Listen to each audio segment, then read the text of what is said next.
you're going to get asked for your vote again this November.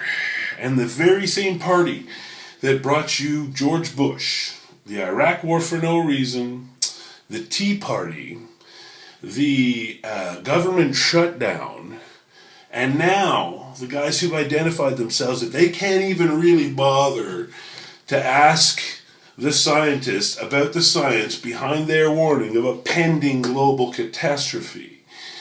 One that their Pentagon has described as potentially greater than terrorism, which sounds to me, you could just easily say, potentially greater threat than 9/11.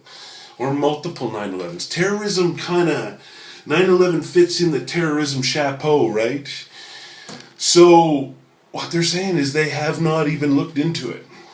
They haven't bothered. They haven't spent the time. They have climate scientists at their disposal, but their response is, yeah, I don't really know, man. I'm not a scientist.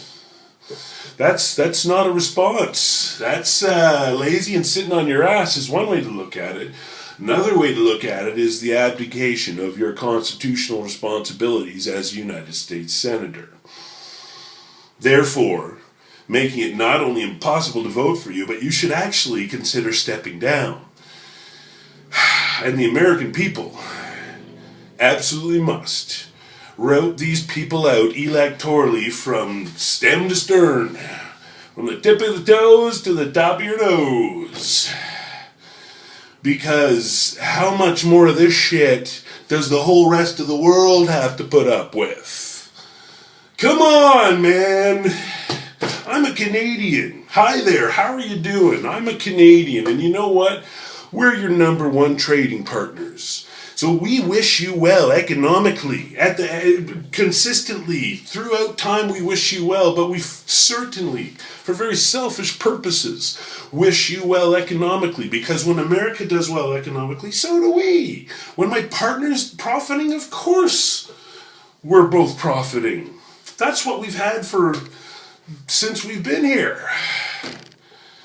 But you've actually got one party that is just shitting all over everything. And this latest thing where all they got for response, do you believe in climate change, is, well, I'm not a scientist. What gives you any qualifications to speak on Ebola then? Or anything else of a scientific nature? And you know what? I'm beginning to think that you don't even consult economists when you come up with your economic plans. Say it ain't so. Say it ain't so. You're going to have to learn that ideology does not trump things that work. Build your ideology around things that work. Now you're cooking with gas or with new sustainable energy.